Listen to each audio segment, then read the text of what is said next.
Magandang araw po sa inyong lahat, lalong-lalo na po sa mga giliw nating tagapakinig. Sa araw po na ito ay mapapakinggan po natin ang kwento ng may 10 taong gulang na batang si Uling. Kasama ng lolo niyang si Lolo Santi. Ang maglolong albularyo ay biglang dinukot ng pangkat ni Hiner, isang lalaking malupit at walang awa kung pumatay. Dadalhin sila sa isang malayong baryo na konti lang ang nakakaalam. Ano kaya ang lihim na matutuklasan ng maglolo sa baryong yon? Magagawa pa kaya nilang tumakas sa mga aswang na abwak? Magtagumpay kaya sila na labanan ang lumalakas na puwersa ng kadiliman?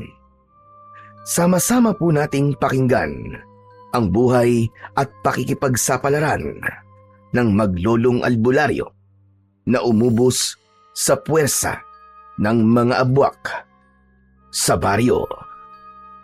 Ngunit bago po ang lahat, mga idol, huwag po nating kalimutang mag-subscribe, mag-like at i-hit ang notification bell sa aking YouTube channel na The Voice Addict at Apong Isaak, para sa mas marami pang makapigil hininga na kwentong aswang at katatakutan mula sa mundo ng kababalaghan. Umpisahan na po natin ang kwento. Lolo, albularyo po kayo. Pero bakit hindi niyo po matanggal ang markang to sa mukha ko? Apo, hindi naman yan isang uri ng sakit, kundi isang balat o marka na nakadikit sa mukha mo. At saka, albularyo ko ng mga karamdamang nasa loob ng katawan. Hindi ako manggagamot sa sakit ng balat, katulad ng isang marka. Teka po, bakit ba parang nagsisimula na naman tayong pag-usapan ng tungkol dyan? Kasi naman po, hindi ko lang talaga maiwasan ang hindi po malungkot. Bakit po ba, Lolo Santi? Bakit po ba ako lang po nagkaroon ng ganitong klase ng balat sa mukha? Maitim, mabalahibo, at may butlig-butlig pa. Kahit po ako, nasusuka rin po ako sa itsura ko eh. Madalas din po nila akong pinagtatawanan dahil mukha raw po akong unggoy. Jesus Mariosep naman sila, Apo. Bakit naman nila sinasabi ang ganun sa iyo? Napakasama naman nilang tao. Alam mo bang mapalad ang mga kagaya mo dahil hindi ka masamang tao na kagaya nila? Kaya wag mo silang papansinin. Hindi sila makakatulong sa iyo. Ang mahalaga, manatili kang mabuting tao. Paano ko naman pong hindi sila papansinin? Kinaharangan po nila ako sa daan. Parang gusto ko na nga pong magkulong na lamang sa kwarto ko eh. Pakiramdam ko po tuloy. Isinumpa po ako. Yan ang wag na wag mong iisipin sa iyong sarili, Apo. Walang masama sa pagkakaroon mo ng balat sa iyong muka. Mabuti kang tao. Hindi mo kailangan magpa-apekto sa sinasabi nila. Para sa akin, espesyal ka. Palagi niya na lang po sinasabi yan eh. Lalo na kapag malungkot ako. Lolo Santi, hindi ko lang po talaga maintindihan kung bakit walang albularyong makapagpagaling sa mukha ko. Samantalang ang bukol sa balat ng tao ay napapagaling nila. Pero bakit po mukha ko ay hindi? Minsan nga po niinggit ako sa mga pasyenteng napapagaling nyo, Lolo Santi. Iniisip ko po, sana ako rin nang mawala na po yung bigat na nararamdaman ko sa dibdib ko. Huwag kang mag-isip ng ganyan, Apo. Hindi ka naman nag-iisa. Marami dyan na mas mabigat ang problema kumpara sa iyo. Isa pa, may dahilan kung bakit ibinigay ng Diyos yan sa iyo. Kaya huwag ka nang malungkot. Nasasabi niya lang po yan kasi wala naman po kayo sa kalagayan ko. Hindi niyo po nararamdaman ang paghihirap ng kalooban ko. Ay, nako, Apo ko. Ano ba dapat kong gawin para mabawasan ang bigat na nararamdaman mo? Sabihin mo kay Lolo. Sa liblib na baryo ng Ildefonso ay sikat na albularyo si Lolo Santiago o mas kilala sa pangalang Lolo Santi.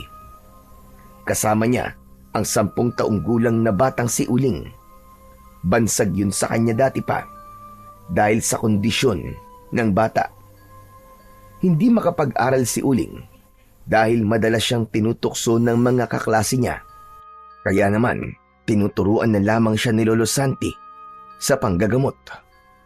Magmula nang malaman niya na walang kagamutan ang sakit niya, nawalan na rin siya ng ganang magsikap para maging isang albularyo katulad ni Lolo Santi. Maya-maya pa ay naramdaman ng batang si Uling ang mainit na palad ni Lolo Santi sa kanyang balikat. Dahil doon, umagos ang masaganang luha sa pisngi ni Uling. Apo ko, huwag ka naman ganyan. Mas lalo ko nalulungkot at nangihina kapag umiiyak ka. Ano ba kasing dahilan? At bigla ka na naman nagkakaganyan. Kasi po, Lolo, pakiramdam ko po, totoo po sila sabi nila na isinumpa po ako eh.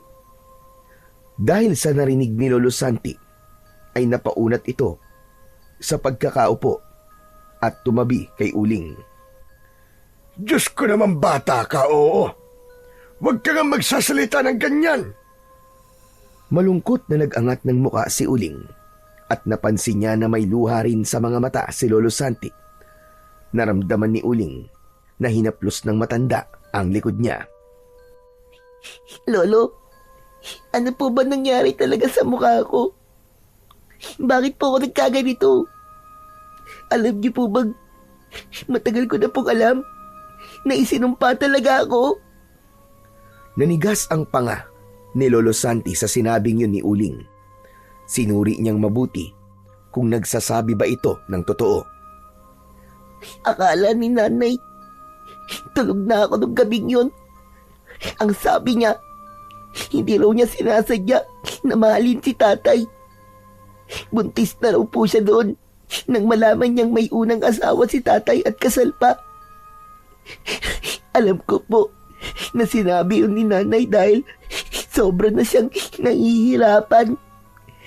Hindi niya masabi sa akin ang bagay na yun dahil ayaw niya po akong masaktan.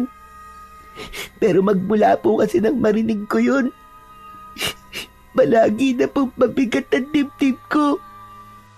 Walang salita na lumabas sa bibig ni Lolo Santi. Gulat na gulat siya sa kanyang mga narinig. Wala siyang kaalam-alam na batid ni Uling ang tungkol sa bagay na yun.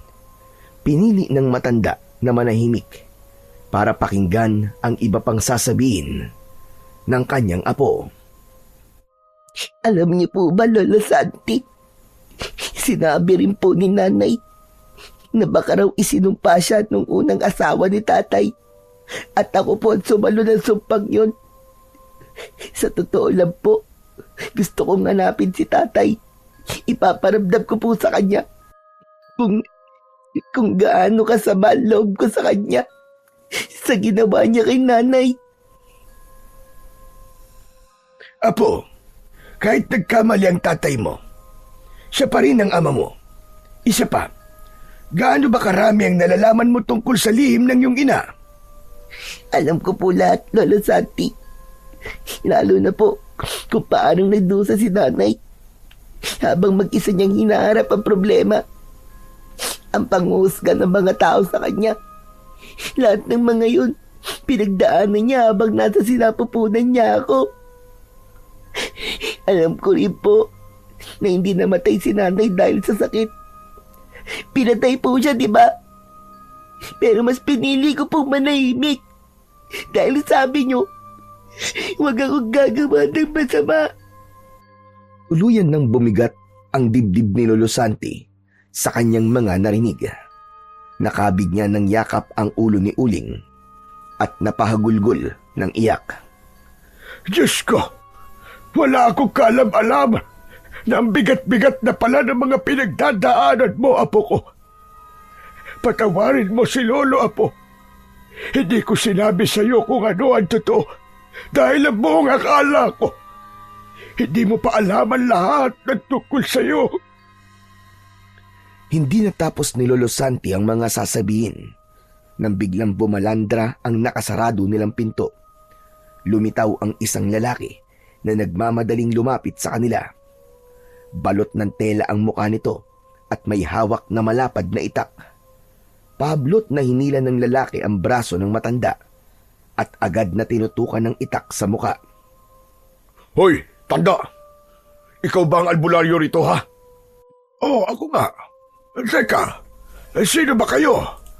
Ano bang kailangan niyo sa akin? Kailangan mo sumama sa amin. Huwag ka magpapalata. Tumayo ka. Bilisan mo. Teka, sandali lang. Hoy! Sino ba kayo? Saan niyo dadali ng lolo ko? Tumahimik ka, bata. Kung ayaw mo laslasin ko ang leeg mo, maupo ka lang dyan. At huwag kang gagawa ng ingay. Ang matandang to lang ang kailangan ko. Kaya huwag ka susunod. Huwag mo nang takutin ang bata. Sasama naman ako sa inyo. Lolo, sasama po ako. Diyan ka lang, apo. Ayos lang ako. Huwag ka matakot. Babalik din ako agad. Ang tagal naman. Mas lalo tayo magkakaproblema eh. Ano ba? Bilisan nyo nga mag-usap. Hoy, kayo dyan sa labas. Pumasok nga kayo rito. Kaladkarin nyo na itong bata. Baka lumikha pa ng ingay ito eh. Marami makakapansin sa atin kapag nag-ingay ang mga lintik na to. Bilisan nyo kumilos, ang babagal nyo! Bumukas ng malaki ang pintuan ng kanilang bahay at pumasok ang mga kalalakihan sa loob. Sa pilitan na kinuha ng mga ito, sina Uling at Lolo Santi. Dahil nanlaban ang matanda, sinuntok siya sa sikmura ng lalaking may hawak sa braso niya. Dahil dun ay nagwala si Uling at lumikha na ng ingay. Pakawalan niyo kami! Mga hayop kayo! Maawa kayo sa lolo ko! Huwag niyo siya sasaktan! Parang awa niyo na! Ano ba? Ang ingay ng bata! Patahimikin mo na nga isang yan! Buisit na yan! Sisirain pa ang mga plano ko! Naramdaman ni Uling ang matigas na bagay na ipinukpok sa batok niya. Kasunod ang pagdidilim ng kanyang paningin. Si Lolo Santi naman, kahit masakit ang tiyan, ay mas pinili niyang tignan ang nawalan ng malay na si Uling. Takot na takot siya sa biglang pagsalakay ng mga kawatan na nakatira sa kabundukan. Habang naunang lumabas ang mga lalaking may dala sa kanyang apo, si Lolo Santi naman ay nagpumiglas pa rin para makawala sa pagkakahawak sa kanya ng lalaking dumating kanina. Huwag mo na subukan magpumiglas, tanda. Kailangan mo na sumama ng maayos dahil kailangan namin ang husay mo sa panggagamot. Kaya lang, nakasalalay ang mga buhay nyo sa buhay ng pinuno namin. Kaya't sumama ka na lang na maayos sa amin. Alalahanin mong maikli lang ang pasensya ko. Baka tupakin ako at mapatay ko pa kayong dalawa. Wala nang nagawa si Lolo Santi nang kaladkarin siya ng lalaki palabas ng kanilang bahay. Tinahak nila ang daan papunta sa kakahuyan. Pagkalipas ng isang oras na paglalakad, ay narating nila ang isang maliit na baryo. Marami ang nagkalat na kawayan na may nakatusok na pugot na ulo sa labas ng bakuran. Nagulat ang matanda sa itsura ng paligid, kaya nagtanong siya sa lalaking may hawak sa kanyang braso. Saan mo ba kami dadalhin? Anong klaseng lugar ba ito? Huwag ka ng maraming tanong. Basta't sumama ka na lang. Pumasok sila sa bakuran na puno ng mga bantay ang tarangkahan. Lahat ay may tig-iisang sandata na parabang nagbabantay sa sinuman na magtatangkang tumakas. Maraming kubo ang nasa loob at pumasok sila sa malaking bahay na nasa gitna. Habol ang hininga na itinulak siya ng lalaki sa tapat ng katre. Nakahiga roon ang isang lalaking marami ang dugo sa katawan. Napaluhod si Lolo Santi sa sahig na gawa sa tabla. Nagpalinga-linga siya sa paligid, napilit hinahanap kung saan dinala si Uling. Nakahinga siya ng maluwag nang mahimbing itong natutulog sa mahabang bangko na gawa sa uway. Ang lalaking nakahiga sa katre, siya ang pinuno namin. Mahalaga siya sa samahan. Ang buhay niyong maglolo ay nakasalalay sa buhay niya. Kaya kapag namatay ang pinuno namin, mamamatay rin kayo ng apo mo. Naiintindihan mo ba, hatanda?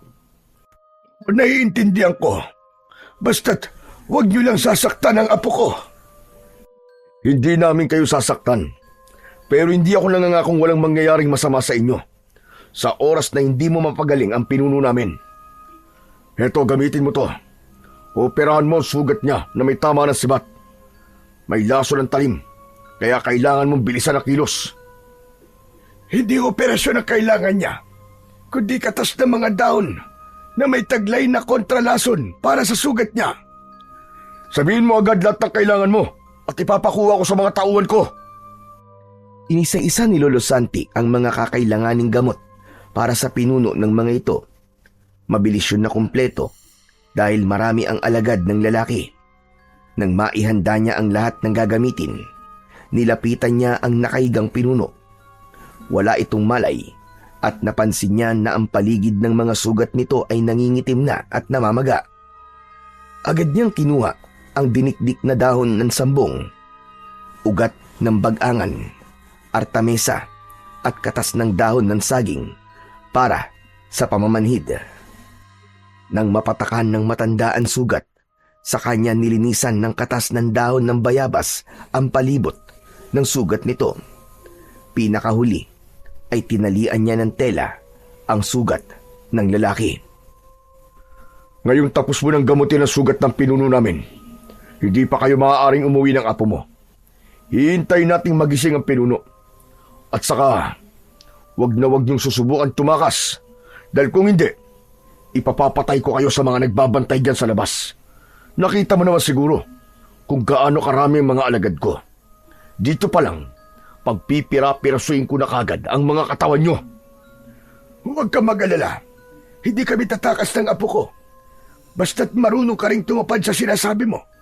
Kapag gumaling na ang pinuno nyo, maaari na kaming umuwi ng apo ko. Oo, marunong akong tumapad sa sinasabi ko. Usapan lalaki to. At hindi ako sumisira sa lahat ng mga pangako ko. Isa pa, bantayan ninyong mabuti ang pinuno namin hanggang sa magkamalay siya. Hanggat maaari dito kayo matutulog at kakain. Naiintindihan mo ba, hatanda? Santiago ang pangalan ko. Maaari mo akong tawagin Lolo Santi. Huwag mo akong tawagin tanda dahil may pangalan ako. Wala akong pakialam kung ano pa ang gusto mong itawag ko sa'yo. Ang pinakikialaman ko ay ang buhay ng pinuno namin. Sige na, lapitan mo na ang apo mo. Gisingin mo, pabangunin mo, at baka mapagkamalan ang unggoy ng mga tauhan ko. Mukhang unggoy eh. Huwag na huwag mong pagsasalita ng ganyan ang apo ko. Bakit naman? Mukha naman talaga siyang unggoy, di ba? Di ba mga kasama? Umalingaw-ngaw ang tawanan sa loob ng silid ng tinatawag nilang pinuno. Nalaman ni Lolo Santi na hiner ang pangalan ng lalaking dumukot sa kanila, habang ang pinuno ng mga ito na ginamot niya ay Tarban. Mabilis ang tibok ng puso niya ng mga sandaling yon. Hindi niya alam kung saang bahagi ng baryo sila naroroon. Nang makaalis ang mga lalaking kumakaladkad sa kanila ni Uling, nilapitan niya ang natutulog na apo. Nanginginig ang kanyang kamay na hinaplos niya ang batok nito na bahagyang namumula. Ang mga hayop na yon, napakalakas yata ng pagkakapalo sa batok ng apo ko. Paano kaya tayo makakatakas dito, Uling? Iginala ni Lolo Santi ang kanyang paningin sa paligid ng malawak na silid. Gawa ang mga yon sa sawaling kawayan, habang ang bubong ay sakugon. Muli niyang sinulyapan ang natutulog na pinuno na si Tarban. Sino kaya siya? Bakit kaya matindi ang pag-aalala ng mga yon sa lalaking ito? Habang wala pa ring malay si Uling, nilapitan naman ni Lolo Santi ang nakahigang pinuno. Napansin niya ang maraming sugat sa katawan nito, kasama ng peklat mula sa nauna nitong tinamong pinsala. Biglang pumasok sa isip ng matanda ang napapabalita sa kanilang baryo na isang pangkat ng mga tao na dumudukot sa lahat ng mga albularyo. Lahat sa mga yon ay hindi na nakabalik pa. Kabilang ang mga batang may edad 10 taong gulang. Nangangamba siya na baka ang mga taong dumukot sa kanila ay ang grupo na matagal nang naghahanap sa kanyang apo. Bumundol ang kaba sa kanyang dibdib at nagpalipat-lipat ang tingin kay Uling at kay Tarban. Hindi kaya ganun din ang sapitin namin ng apo ko? Baka sila yung malulupit na grupong pumapatay sa mga albularyo na matagal nang nawawala. Diyos ko, sana naman po ay hindi. Protektahan niyo po kami ng apo ko. Habang binabalot ng takot ang dibdib ni Lolo Santi, biglang gumalaw sa pagkakahiga ang apo niyang si Uling. Nagising na ito at bumangon habang hawak ang sariling batok.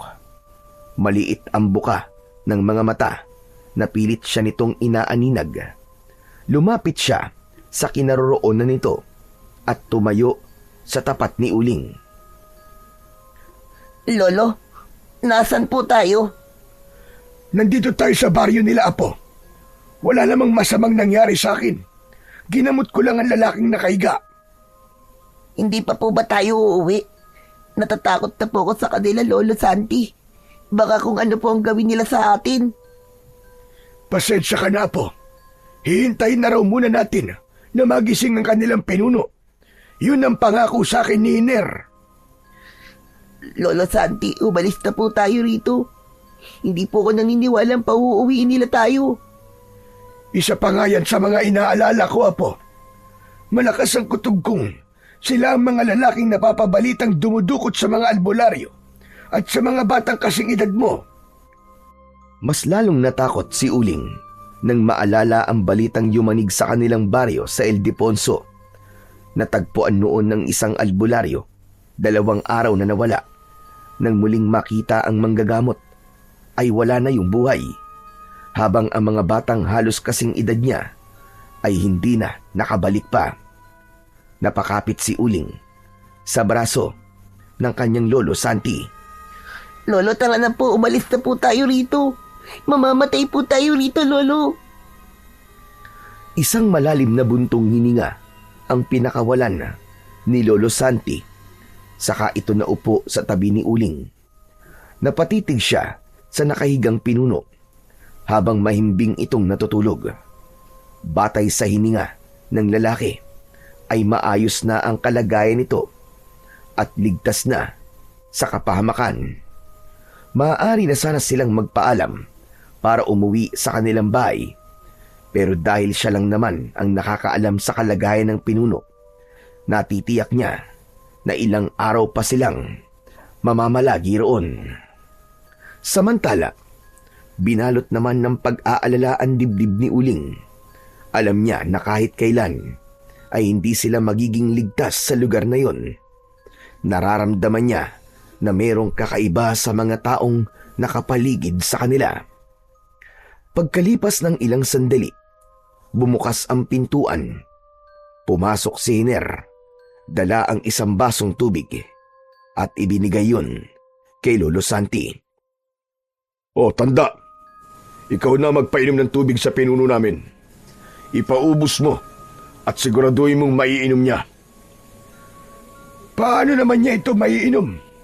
Wala pa rin siyang malay. Aba, problema mo na yun. Alalahanin mo, nakasalalay sa buhay niya ang buhay niyong maglolo. Nag-aalalang tinignan ni Lolo Santi ang tubig na nasa baso. Hindi niya alam kung anong klaseng tubig yun, pero kailangan niyang gawin ang lahat ng iniuutos ni Hiner. Maya-maya pa ay biglang nagsalita si Hiner. Hoy, tanda! Huwag mo nang pakatitigan ng basong yan. Gawin mo na ang sinasabi ko sa'yo. Bilisan mo! Ano po bang klaseng tubig yan, Lolo? Baka po mas lalo lumala ang kalagayan ng pinuno nila. Hindi po maaaring uminom ng tubig ang pasyenteng nasugatan. Pakailan mo ba, bata? Manahimik ka na nga lang, pwede ba? Alam ko ang ginagawa ko. Ang mabuti pa kaya sumama ka sa akin. Halika, nang may silbi ka naman. Teka, sandali lang po. Saan niyo po ako dadalhin? Basta sumama ka na lang. Nakakagulo ka lang dyan sa lolo mo Hiner, saan mo dadalhin ang apo ko? Bitiwan mo siya. Ipapasyal ko lang tong apo mo para naman makita niya kung anong klaseng lugar ito.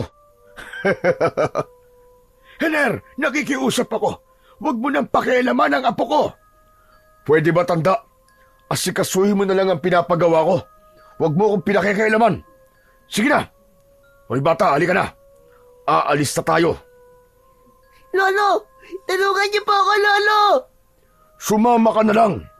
Wala naman akong gagawin na masama sa iyo Wala nang nagawa si Uling nang hilahin siya ni Hiner palabas ng bahay. Sumalubong sa kanila ang maraming nakatayong mga alagad. Lahat ng mga ito ay nakatingin sa kanya. Isa yung tingin na punong-puno ng panghuhusga sa itsura niya. Ang ibang mga tao na naroroon, nagbubulungan at nagtatawanan sa katitingin sa malaking balat niya sa kanyang muka. Dumiretso sila sa likod ng maraming kubo. Mang Hiner, saan niyo po ba talaga ako dadalhin? Basta sumunod ka na lang. Tignan ko lang kung hindi ka magkandaihi sa short mo dahil sa takot. Narinig ko kasi kayo kanina na nag-uusap. Balak niyong umalis. Siguro gusto niyong tumakas, tama ba? Inilabutan si Uling sa klase ng tawa ni Hiner. Malakas niyang hinila ang kanyang kamay mula sa mahigpit nitong pagkakakapit sa kamay niya. Pilit niyang itinutukod ang kanyang paa sa lupa para hindi siya nito madala sa lugar na pagdadalhan nito sa kanya. Pagkalipas ng ilang minutong paglalakad, narating nila ang gilid ng bakuran. Nakita niya ang dalawang lalaking nakapiring ang mga mata. Duguan at punit-punit ang mga damit. Nakagapos ang mga ito sa posteng kahoy habang napapalibutan ng mga lalaking nagbabantay. Nakita niya rin ang isang lalaking nagpapahirap sa mga ito. Hawak ang isang matinik na latigo na inihahagupit sa katawan ng dalawang lalaking nagmamakaawa. Mang Hiner, bakit niyo po ako dinala rito? Ano pong gagawin niyo sa akin? Gusto kong ipakita sa'yo kung anong mangyayari sa lolo mo sa oras na tumakas kayo sa kuta namin. Ang dalawang lalaking yan, sila ang mga biyag na sinubukan tumakas sa baryo namin. Nahuli sila at kailangan namin silang parusahan. Kaya kung nagbabalak kayo na tumakas, ganyan din ang aabutin nyo sa akin. Sa tono po ng pananalita niyo, wala kayong balak na patakasin kami.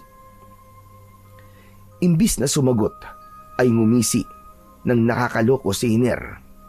Habang kinukuha ang latigong hawak ng isang lalaki, tumingin si Hiner sa gawi ni Uling. At mula sa kinatatayuan ng bata, walang awang pinaghahagupit nito ng latigo ang dalawang lalaki. Namimilipit sa sakit ang mga ito habang ang dugo ay tumatalsik sa kanyang muka. Napapapikit si Uling. Ayaw niyang makita ang ganoong eksena. Nakuyom niya ang kanyang kamao habang naririnig ang malalakas na ungol at daing ng mga lalaking nasasaktan. Tama na!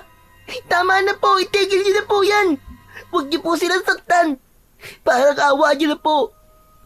Wala po ba kayong pamilya? Hindi niyo po ba naiisip kung ano ang mararamdaman nila habang pinapahirapan niyo ang mga taong yan? Kung konsensya ang ibig mong sabihin, wala kami noon. Ito ang mundo namin at ito ang batas ko. Sa baryong ito, ako ang nagpapatupad ng batas. Bakit hindi mo imulat ang mga mata mo? Ha? Pagmasdan mo kung ano ang sasapitin yung dalawa ng Lolo Santi mo sa oras na hindi kayo makinig sa akin. Ang lupit niyo. Wala kayong gawa. Karmain po sana kayo sa lahat ng mga pinaggagawa niyo. Ano ka mo? Karma?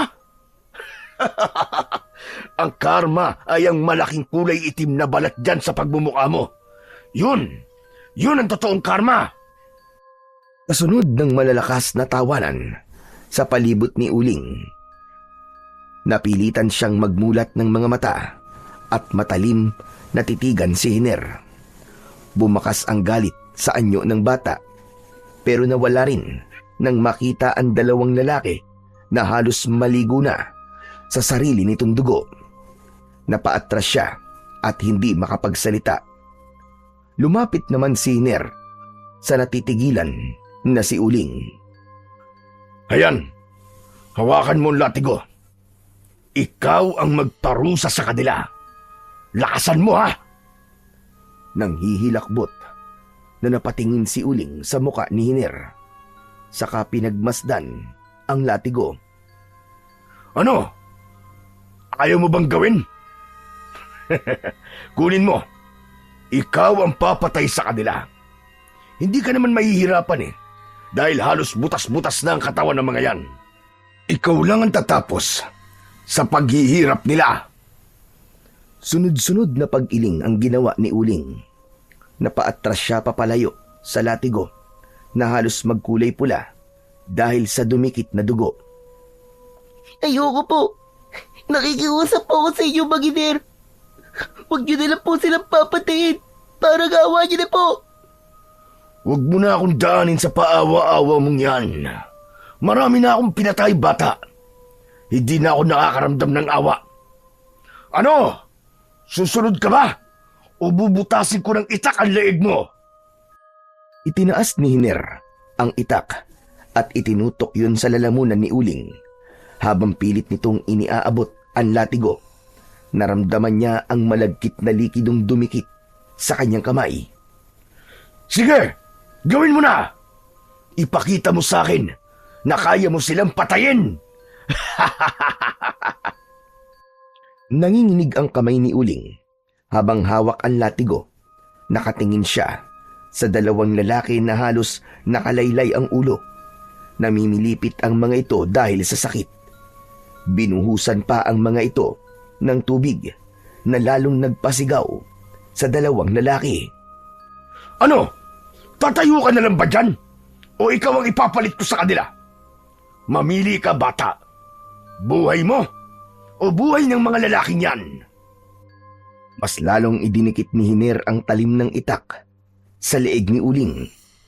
Nang mga sandaling yon, napilitan ang bata na ihagupit ang hawak na latigo sa katawan ng mga lalaki habang nakatutok pa rin ang talim sa kanyang leeg. Lakasan mo! Patayin mo sila! Isipin mo na kung hindi mo gagawin yan, mamamatay kayong dalawa ng lolo mo! Sige! Iagupit mo ng mas malakas! Umikit ng mariin si Uling habang umaagos ang masaganang luwa sa kanyang mga mata. Malakas niyang inihagupit ang latigo sa katawan ng dalawang lalaki. Kahit hindi nakikita ni Uling, alam niyang namimilipit sa sakit ang mga ito. Bawat hila at paghampas niya sa katawan ng mga ito, ramdam niya ang pagbaon ng tinik sa laman ng dalawang lalaki. Nang wala na siyang marinig na daing, nagmulat ng mga mata si Uling. O di ba? Madali lang naman ang pumatay Ang sama niyo. Wala kayong mga puso. Wala nang epekto mga salitang yan sa amin. Para sa pangkat namin, dalawa lang ang pamantayan namin sa buhay. Buhay mo o buhay ko. Palagi kong pipiliin na maging mabuting tao kesa ang mabuhay na kasing sama ng demonyong kagaya nyo. Diyos lang ang may karapatang umatol sa buhay ng isang tao. At sa sama ninyo, matahol pa kayo sa mga demonyo! Huli na, bata. Nakapatay ka na, di ba? Hindi ka na rin mabuting tao na kagaya namin. Wala ka na rin pinagkaiba sa aming lahat. Hindi. Hindi ako pumatay sa kanila. Bawiin mo ang sinabi mo! Hindi ako magiging kagaya niyo kahit kailan! Hindi! Dala ng bugso ng damdamin, hinagupit ni Uling si Hiner ng hawak niyang latigo, ngunit nakaiwas ito sa huli. Nahawakan nito ang latigo at nabawi sa kanya ng walang kahirap-hirap. Ngumisi ang lalaki habang nakatitig sa kanya. Pagmasdan mo kung ano ang ginagawa namin sa katawan ng mga pinapatay namin. Halika, sumama ka sa amin. Ihatid natin sila sa huling hantungan. Anong gagawin niyo? Saan niyo sila dadalhin? Bitiwan niyo ako! Malulupit kayo! Mga alimaw! Tumingin si Hiner sa mga kasama nitong 4 na tauhan. Tinanggal ng mga ito ang gapos ng 2 lalaki. Pagkatapos, hinila papunta sa di kalayuang parte ng lupa. Itinulak ni Hiner ang likod ni Uling papunta sa pinagtigilan ng mga tauhan ito. Muntik siyang mahulog sa pinakamalaking balon na tumambad sa kanyang paningin. Halos kasing laki yun ng 4 na drum na pinagsama. Marami ang nagkalat na kalansay sa loob. Nagulat si Uling nang ihulog ng mga ito ang 2 lalaking sugatan. Anong ginawa niyo? Bakit niyo sila inihulog sa balon? Anong gagawin niyo sa katawan nila? Wala kaming gagawin sa kanila. Diyan lang sila hanggang sa maubos ng uod ng katawan nila. O paano, tara na mga kasama. Hayaan na muna natin ang batang ito para naman pag-isipan niya kung paano siya hihingi ng tawad sa 2 taong pinatay niya. Wala nang nagawa si Uling, kundi ang mapaluhod sa lupa. Nakatingin siya sa ilalim ng malalim na hukay na parang may isang lagusan papasok sa loob ng hukay. Umagos ang masaganang luwa sa kanyang mga mata. Patawarin niyo po ako. Hindi ko po sinasadya. Wala po akong magawa. Patawad po. Patawarin niyo po ako. Halos humalik sa lupa si Uling. Hindi siya makapaniwalang mararanasan niya ang bagay na yon. Sa isang iglap, nakapatay siya ng 2 tao. Samantala, sa silid naman ng pinunong si Tarban, nakatayo si Lolo Santi, nakatingin sa lalaking nakaiga. Kakatapos lang niyang ipainom ang tubig. Bigla niyang naalala ang kanyang apo. Magmula pa kasi kanina, ay hindi pa ito bumabalik. Diyos ko, kayo na po sana ang bahala sa amin ng apo ko. Sana naman, wala silang ginawang masama sa apo ko. Huwag niyo pong hahayaan na saktan nila si Uling. Bumakas ang pag-aalala sa muka ni Lolo Santi habang panay ang sulyap sa nakasaradong pintuan. Maya-maya pa ay bumukas yun at pumasok si Hiner. May talsik ng dugo ang damit nito. Bumundol ang kaba sa dibdib ng matanda nang makita rin ang latigo na may bakas pa ng mga dugo. Inialang hakbang lang ni Lolo Santi ang pagitan nila ni Hiner at kinuwelyuhan ito sa damit. Anong ginawa niyo sa apo ko? Nasaan si Uling, mga hayop kayo? Ano ba bitiwan mo nga damit ko, tanda? Wala akong ginawa sa apo mo. Tinuruan ko lang siya ng leksyon. Nasaan ang apo ko? Saan niyo siya dinala? Habang kinakalog ni Lolo Santi ang katawan ni Hiner, tinabig nito ang kanyang kamay at itinulak siya. Natumba siya sa saig, ngunit hindi inaalis ang paningin sa muka ng lalaki. Buhay ang apo mo, tanda. Sumusunod ako sa usapan natin. Ipinakita ko lang sa kanya kung anong mangyayari sa inyo sa oras sa subukan niyong tumakas. Mamaya lang uuwi na siya rito. Pagkatapos ng mga ipinagawa ko sa kanya, natitiyak ko, matatakot na siya. Ano ang ginawa mo sa apo ko, Hiner? Ano ang ipinagawa mo sa kanya? Galit na tumayo si Lolo Santi at muling sumugod sa nakatayong si Hiner. Pero natigilan silang lahat nang biglang pumasok ang tulala na si Uling. Nanginginig ang labi ng matanda.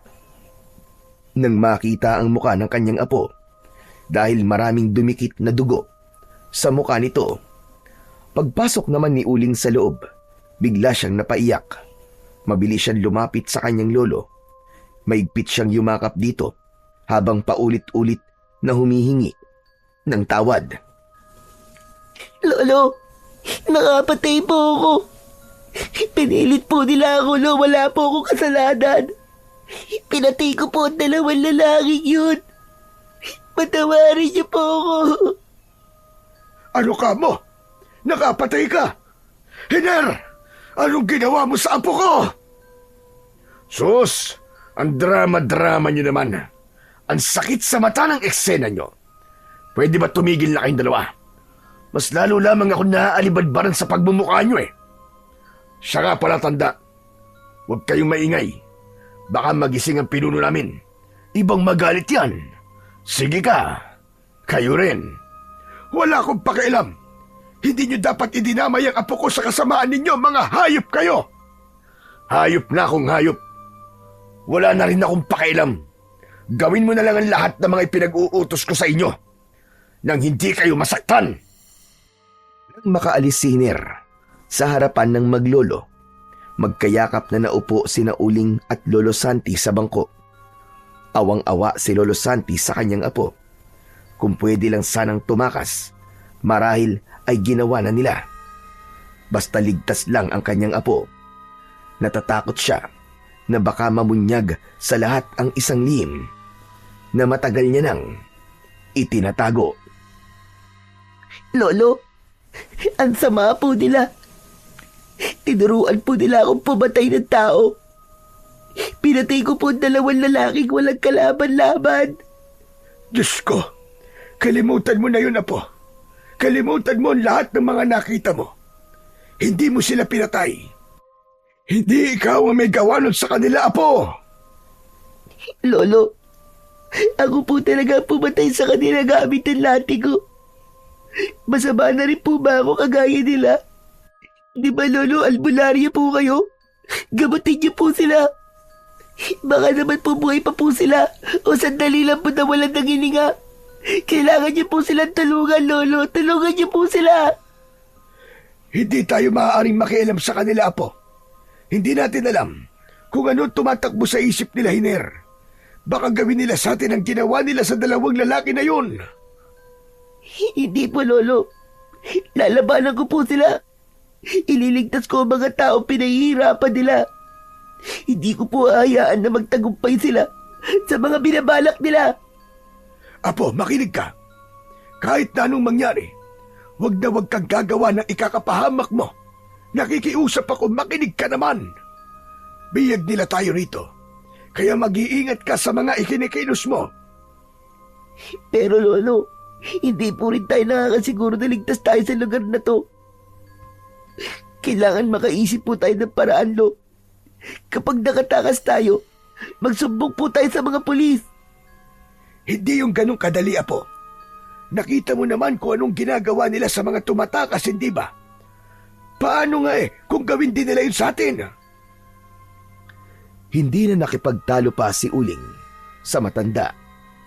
Isang plano ang nabuo sa kanyang isipan. Kaya pagsapit ng gabi, hindi dinalaw ng antok si Uling.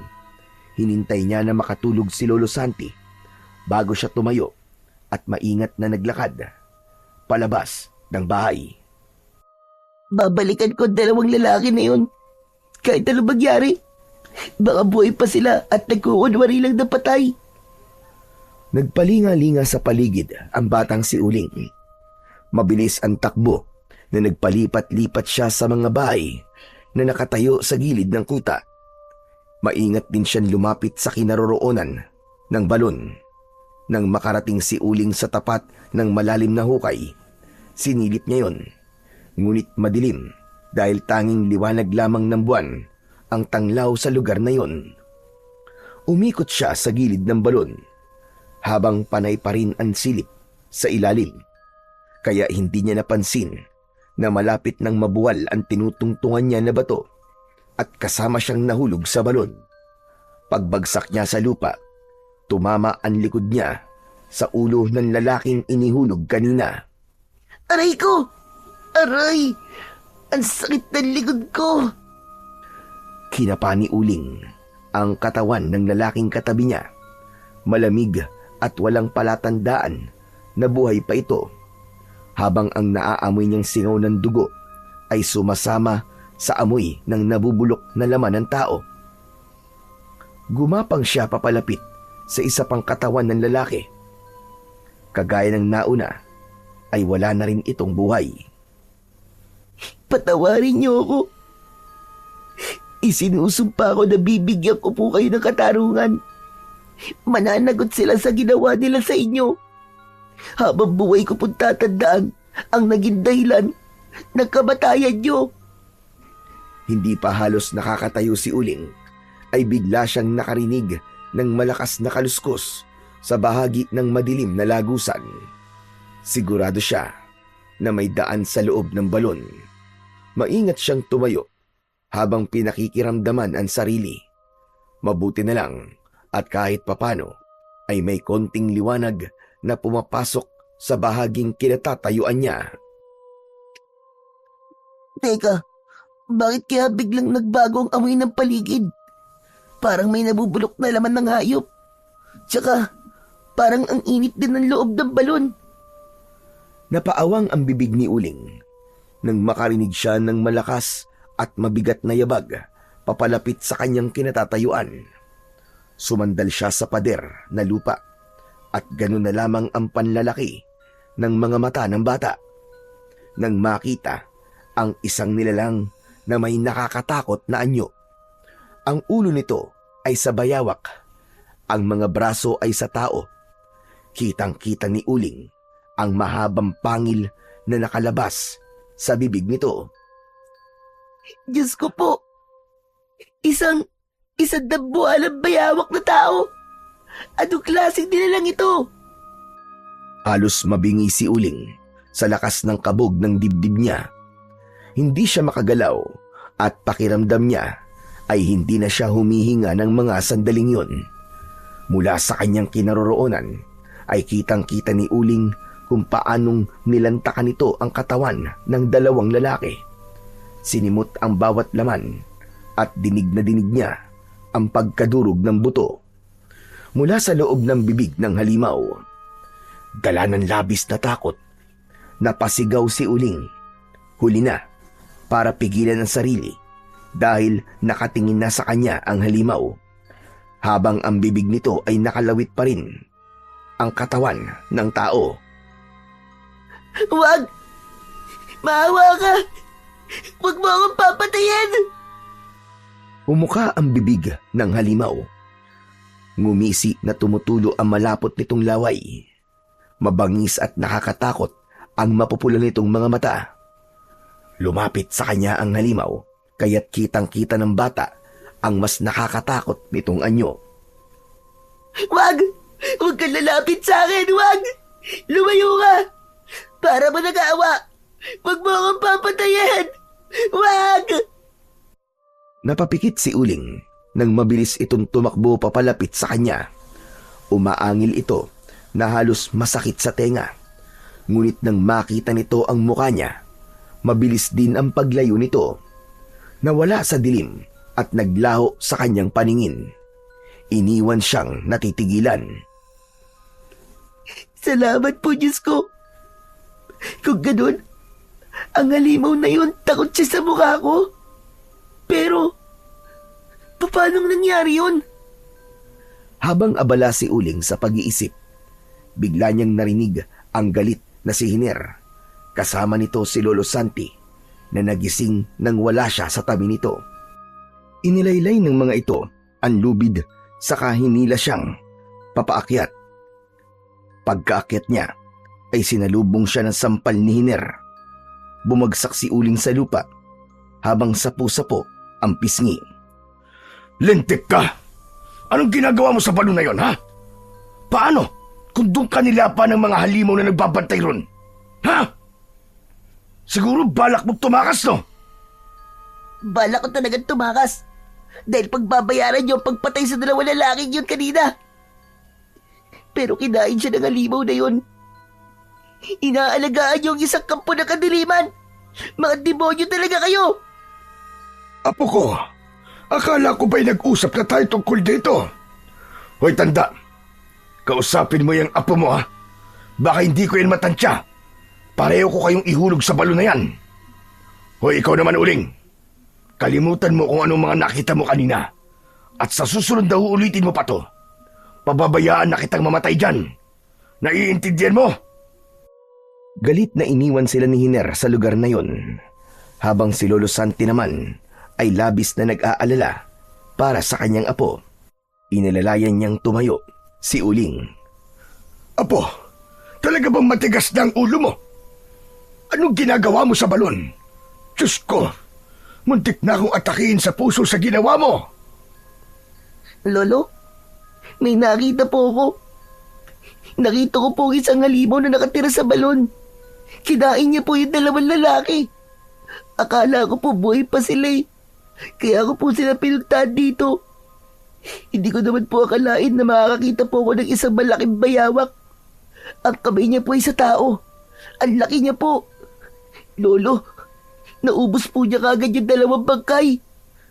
Diyos ko, kung ganun, nag-aalaga sila ng isang halimaw na kung tawagin ay abwak. Abwak? Ano po ang abwak, Lolo? Sila ang mga nilalang nakahawig ng bayawak.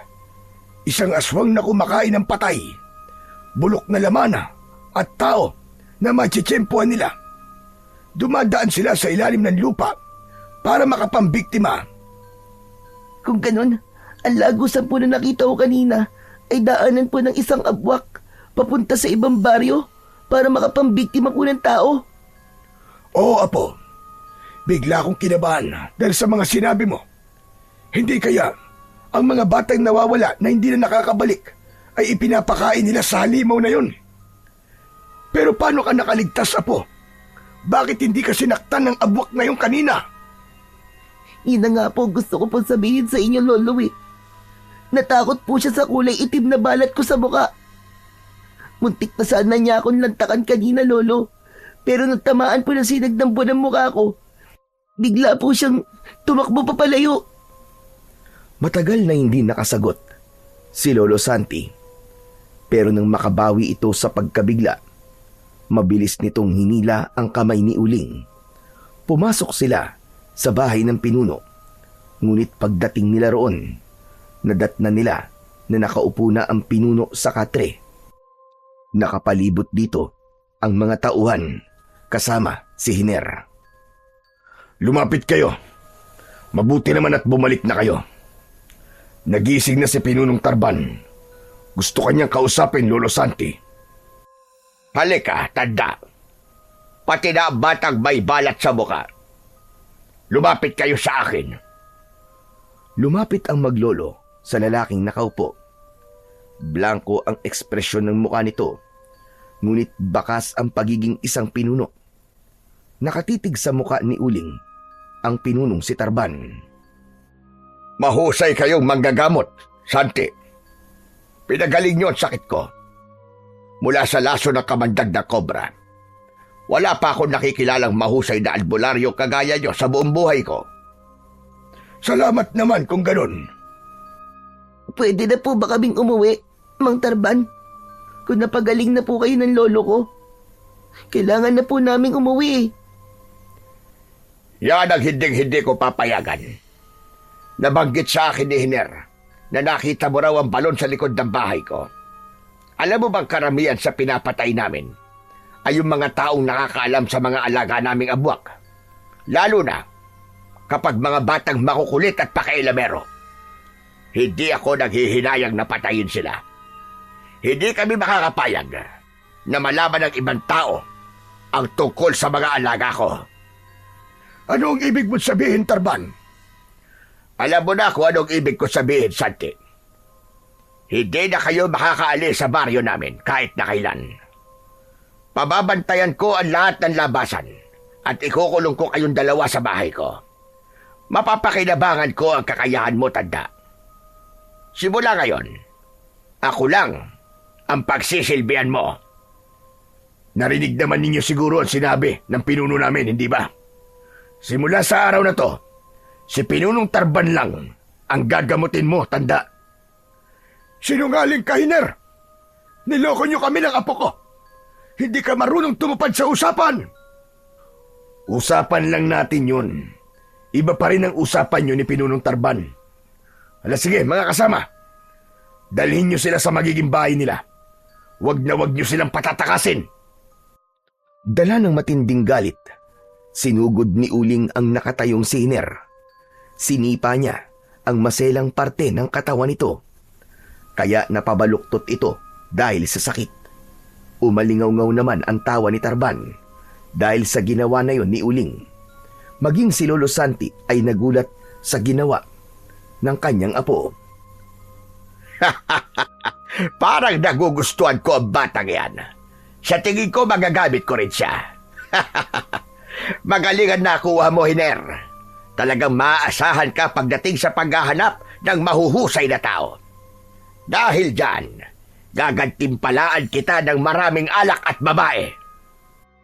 Tumingin ang pinuno sa alagad nito at inutusan na kumuha ng mga bihag na babae sa kabilang kubo para dalhin sa kubol ni Hiner.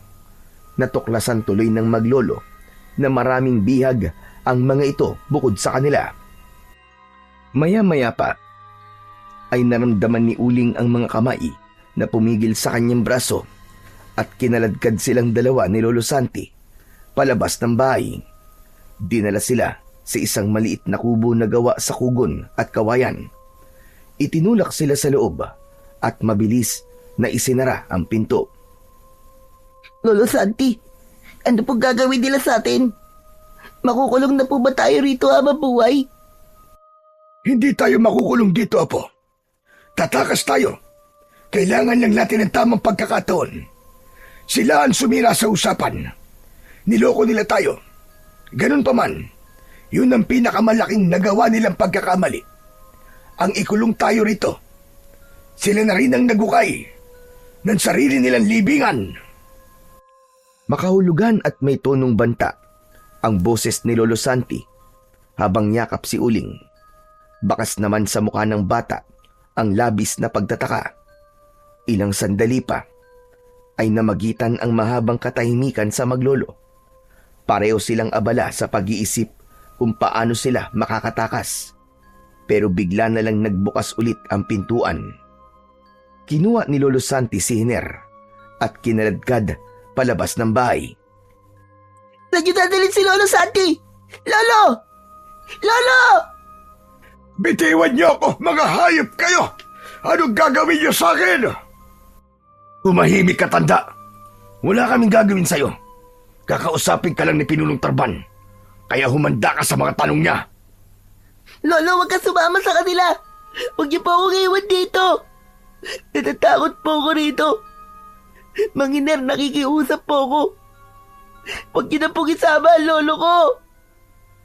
Wala nang nagawa si Uling nang tuluyang mailabas ng bahay si Lolo Santi. Kasunod nun, ang malakas na pagsara ng pintuan.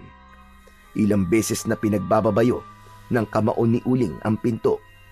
Ngunit parang walang nakakarinig sa kanyang ginagawa. Sumilip siya sa siwang ng pintuan na gawa sa kawayan. Nakita niya mula sa loob ang 4 na lalaking nagbabantay sa kubo, habang si Lolo Santi ay kinakaladkad ni Hiner at ng mga kasama nito. Lolo! Bumalik po kayo! Huwag niyo po akong iwan dito! Lolo! Habang kinakaladkad naman si Lolo Santi, ay mabilis ang kabog ng kanyang dibdib. Nag-aalala siya na baka may mangyaring masama kay Uling. Ilang sandali pa ay nakarating siya sa loob ng isang bahay. Nandoon ang pinuno na si Tarban, nakaupo sa kawayang silya sa harap ng marami nitong alagad. Para siyang nasa harap ng hukuman habang nililitis. Anong kailangan niyo sa akin? Bakit niyo ako dinala rito? Gusto ko makipag-usap sa'yo na maayos. walang bahid ng pananakot. Papayagan kitang umalis. Pero sa isang kondisyon. Iiwan mo sa akin si Uling. Hindi ako makakapayag. Hindi ko siya iiwan dito. Ako na lang ang kunin nyo. Huwag ang apo ko. Tumayo ang pinunong si Tarban at nagulat si Lolo Santi nang bigla siyang sinuntok sa kanyang sikmura. Kakaiba ang lakas ng pinuno, kaya natumba siya habang namimilipit sa labis na sakit. Ang buong akala mo siguro ay nakikipagbiruan ako sa'yo. Kakaiba ang nararamdaman ko sa bata. Kaya siya kailangan ko, hindi ikaw. Matanda ka na. Walang silbi at walang kwentang manggagamot. Nalaman ko na kaya ka mahusay manggamot ay dahil sa batang yon, tama ba? Nagpababa ako ng mga tauhan ko sa baryong pinanggalingan nyo. At marami ako nalaman. Sa katunayan, nagsama pa ako ng ilang mga kalalakihan para gawin kong alagad. Wala kayong malalaman sa akin at hindi nyo magagamit ang apo ko sa kasamaan nyo. Pakawalan nyo kami. Wala kami kasalanan sa inyo. Alalahanin mo. Utang mo sa akin ang buhay mo. Mas lalong nagalit si Tarban at sinipa ang sikmura ni Lolo Santi. Napaubo ang matanda at mas lalong nahirapang huminga. Kaya nga hindi pa kita pinapatay ngayon dahil may utang na loob ako sa'yo. Binibigyan kita ng pagkakataong mabuhay. Kaya makinig ka sa mga sinasabi ko. Nagkamali kayo ng ikinukulong. Magsisisi kayo. Kayo ang binibigyan ko ng pagkakataon. Pakawalan nyo kami ng apo ko. Sagutin mo na lang kasi ang itinatanong ni Pinuno nang hindi ka na masaktan, tanda. Alam mo ba, na kapag hindi naman niya mapapakinabangan ng isang tao, pinapatay niya at ipinapakain sa alaga niya. Gusto mo bang mangyari sa iyon, ha? Tanda? Mas gugustuhin ko pang mamatay kaysa gamitin ang apo ko sa kasamaan. Isang pagkakamali ang ginawa nyo at pagsisisihan nyo mga ginawa nyo ito sa amin. Napaluhod si Tarban at galit na dinakot ang bibig ng matanda. Bumaon ng kuko nito sa pisngi ni Lolo Santi. Kung ganon, tama ang hinala ko. Nakakaiba nga ang batang yon. Talagang kakaiba siya. Kaya matakot na kayo.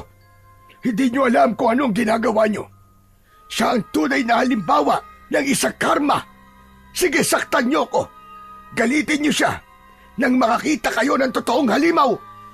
Mas halimaw pa siya sa mga halimaw na inaalagaan nyo. Hindi man lang natinag ang mga lalaki sa sinabing yun ni Lolo Santi. Walang kaalam-alam ang mga ito na totoo ang sinasabi niya. Maya-maya pa ay pinagtulungan siyang itayo ng mga alagad nito. Nangihina ang tuhod na iniharap siya ng mga ito sa pinuno. Bibigyan kita ng oras para makapag-isip. Hanggang sa ikadalawang gabi, ipapatawag ulit kita at ang gusto ko, may isasagot ka na sa inaalok ko. Ako ang pakinggan mo, Tarban. Mapapahamak kayong lahat. Kaya tumigil na kayo. Isang malakas na suntok ulit ang tumama sa sikmura ni Lolo Santi na nagpatulo sa laway niya. Mula yun sa kamao ni Hiner habang nakangisi ito. Matuto kang rumispeto sa pinuno namin, tanda. Sige, ibalik nyo na ang matandang yan. Saka na sila paghiwalayin kapag may sagot na yan sa tanong ni pinuno. Akala ko ang mga lintas sa putikan lang at tubigan nakatira. Meron palang lintas sa kuta mo, Tarban. Akma na sanang susuntukin ulit siya ni Hiner. Ngunit malakas na sumigaw si Tarban. Tama na yan. Sa isang gabi, saka mo iraos ang init ng ulo mo, Hiner. Sige na. Alisin nyo na ang matandang ito sa harapan ko. Pakaladkad ulit na ibinalik si Lolo Santi sa bahay nila ni Uling. Pagdating niya roon ay tulog na ang kanyang apo. Naluluhang tinitigan niya ang muka ni Uling at dala ng takot ay nahawakan niya ang pisngi nito. Diyos ko, Teresa. Ang anak mo't si Uling, nagsisimula lang gumuhit ng kanyang kapalaran. Ngayon na ba ang araw na sinasabi mo, anak? Ito na ba ang matagal mong kinatatakutan noon? Nakatingala si Lolo Santi habang sinasabi ang mga katagang yun. Takot at pag-aalala ang nararamdaman niya.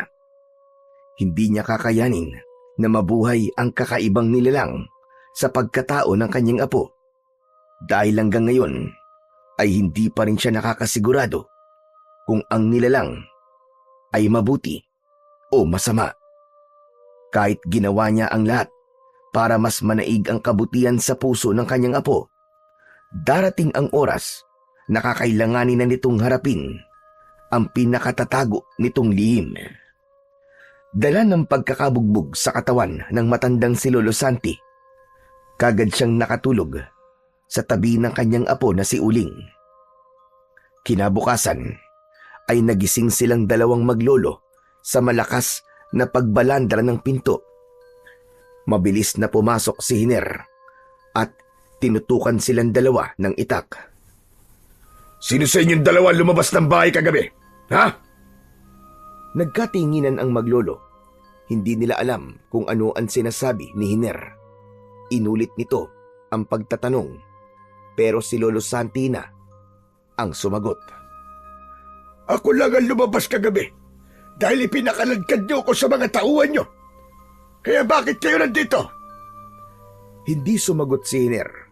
Sa halip ay tinawag nito ang mga kalalakihan sa labas. Pumasok ang mga ito at ibinaba ang dalawang lalaki na kasama sa tauhan ni Hiner. Patay na at wakwak ang tiyan. Nawawala ang ulo at parang piniga ang katawan.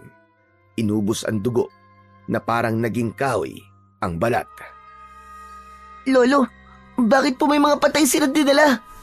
Pinagbibintangan nila tayo, apo, na tayo ang pumatay sa dalawang lalaking yan. Bakit? Hindi ba yun naman ang totoo? Huwag na kayo magkunwari. Ngayon lang nangyari sa amin to. Wala kaming alam sa mga sinasabi mo, Hiner. Baka naman ang alaga ninyong abwak ang pumatay sa kanila. Imposible. Natitiyak ko na isa sa inyong dalawang may gawa nito sa mga tauhan ko. Ang mabuti pa umamin na kayo. Kung di kayo aamin, paaaminin kayo ng sapilitan. Wag niyo po kami sasaktan, Manginer. Talagang wala po lumabas sa amin kagabi, maniwala po kayo. Tulog na po ako nung dumating po si Lolo Santi. Kaya wala talaga kaming kinalaman sa mga ibinibintang niyo sa amin. Ibinaba ni Hiner ang hawak nitong itak at tumitig ng matagal sa kanila. Pagkatapos ng sandaling katahimikan, umalis ito ng walang paalam at kinuha ng alagad nito ang dalawang biktima. Nang makaalis ang mga ito, hinarap ni Lolo Santi si Uling habang nakasiksik ito sa kanyang likod. Apo, hindi ka ba talaga lumabas kagabi? Sabihin mo nga. Lolo naman, paano po ako makakalabas kagabi? Nakakulong ako at marami ang bantay. Saka nakita niyo naman po, di ba, ang mga itsura nila? Hindi po yung gawa ng isang tao. Wala ka ba talaga napansin na kahinahinala ang kilos kagabi? Wala po talaga, Lolo. Tulog na nga po ako nang bumalik kayo, di ba? At saka, bakit po ba ganyan kayo makatanong? Iniisip niyo po bang magagawa ko yun? Isang malalim na buntong hininga ang pinakawalan ni Lolo Santi at iniiwas ang tingin, habang si Uling naman ay napatingin sa saig na may bahid ng lupa. Nanggaling yun sa katawan ng dalawang lalaking biktima. Buong isang araw na nakakulong ang maglolo sa kubo na yun, kaya wala silang imikan na nakasandal lamang sa dingding. Naghihintay sila ng pagkain. Habang lumilipas ang oras, ay unti-unti nang nawalan ng pag-asa si Lolo Santi. Pagsapit ng gabi, bumangon si Uling. Nang mga oras na yon, ay humihilik si Lolo Santi. Malalim na ang tulog nito. Naglakad ang bata sa maingat na paraan. Pagkatapos ay parang papel ito na nakalutang sa hangin at dahan-dahan na binubuksan ng kamay ang bubong na gawa sa kugon. Kagabi lang niya natuklasan ang kakaiba niyang kakayahan. Tandang-tanda niya kung paano niya pinatay ang 2 tauhan ni Hiner. Ginawa niya ang bagay na yon dahil sobra na ang mga ito sa kalupitan. Sige lang, ikulong niyo lang kami hanggat gusto niyo. Pero sisiguraduhin ko na uubusin ko ang lahat ng mga nakatira rito. Mabilis na lumabas mula sa bubong si Uling. Mabilis ang kilos na tumalon siya mula roon. Paglapat ng kanyang mga paa sa lupa, inikutan niya ang mga lalaking nagbabantay sa kanilang bahay. Tinahak niya ang daan papunta sa kabilang kubo dahil nakita niya roon kagabi ang mga babaeng nakakulong. Pagdating niya roon, sinadya niyang magpakita sa 2 nagbabantay na lalaki. Nagulat ang mga ito at sinabing paano daw siya nakalabas. Akma na sanang lalapitan siya ng mga ito nang iangat ni Uling ang tigkabilaan niyang kamay. Sinakal niya ang leeg ng 2 lalaki. Ibinuka niya ang kanyang bibig at hinigop ang enerhiya sa katawan ng mga ito. Bumagsak ang 2 lalaki sa lupa habang isa ng matigas at malamig na bangkay. Bawat gabi, 2 lalaki rin ang papatayin ko. Kagaya ng ginawa niyo sa 2 lalaking ipinakain niyo sa abwak na yon. Pagsisisihan niyo na dinala niyo kami rito. Madiin na tinungtungan ni Uling ang ulo ng 2 lalaki. Dahil sa malakas na enerhiyang bumabalot sa kanya, nagawa niyang mapisak o matanggal ang ulo ng mga ito bago nilisan ang lugar na yon at muling bumalik sa kanilang kubo. Maingat na naigang muli si Uling sa tabi ng natutulog na matanda. Kinabukasan, muling naulit ang pagpunta ni Hiner sa kanilang kubo.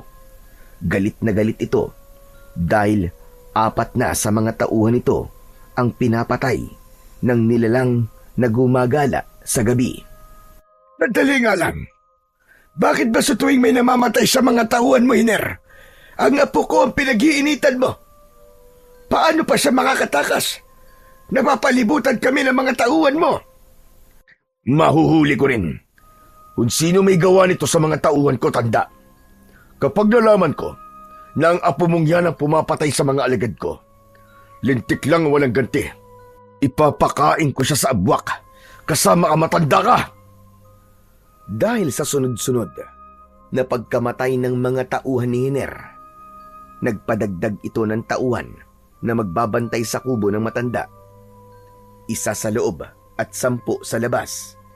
Pero mas lalong ikinatuwa yun ni Uling dahil madali niya nang mapapatay ang mga ito. Gagawa siya ng kwento at ituturo sa iba para hindi siya paghinalaan. Pagkalipas ng 2 gabi, muling ipinasundo si Lolo Santi ni Tarban para sa napag-usapan nila nung nakaraang gabi. Pagdating niya roon, hinihintay siya ng pinuno. Ano? Napag-isipan mo na ba ang inaalok ko sa'yo? Ganun pa rin ang isasagot ko, Tarban. Hindi ako pumapayag sa gusto niyong mangyari. Patayin niyo na lamang ako kung gusto niyo. Talaga ba't sinusubukan mo ang pasensya ko, ha? Hiner, kunin niyo matandang ito at parusahan. Ipakain niyo sa alaga natin. Pumayag man siya o hindi, masusunod pa rin kung ano ang gusto ko. Wala na siyang magagawa dahil binigyan ko naman siya ng pagkakataon para mabuhay. Bitiwan niyo ako. Magsisisi kayong lahat. Tandaan niyo yan.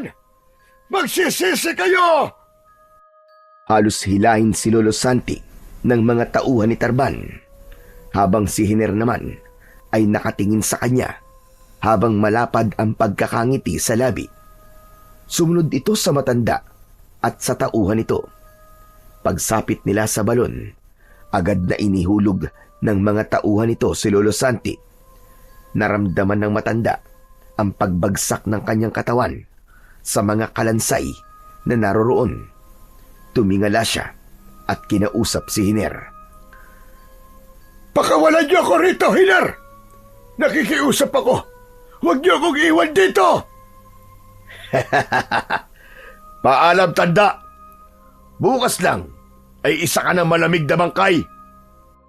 Pagkatapos nun ay nawala na ito sa kanyang paningin. Panay pa rin ang paglinga ni Lolo Santi sa paligid habang wala siyang nakikitang liwanag sa kinaroroonan niya.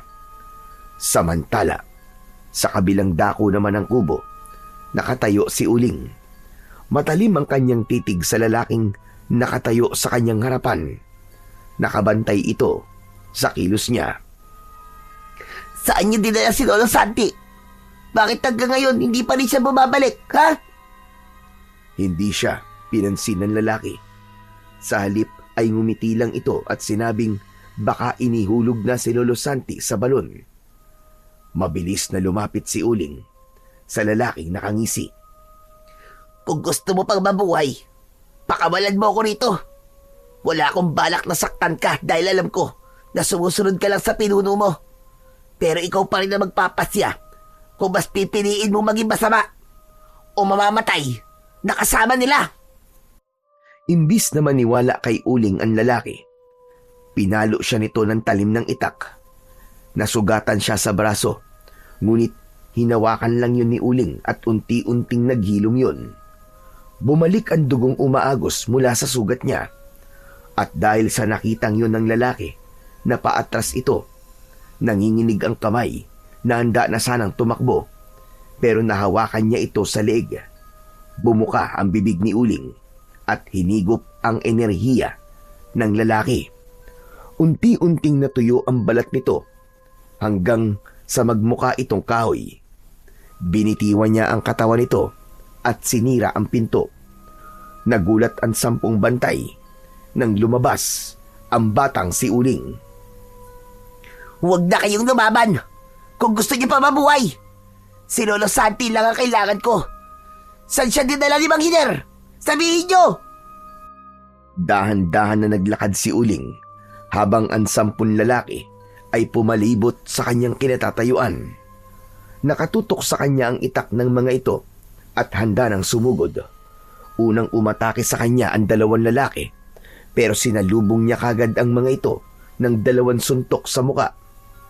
Tumilapon ang 2 lalaki sa kinaroroonan ng mga kasama nito. Pasadsad silang bumagsak sa lupa.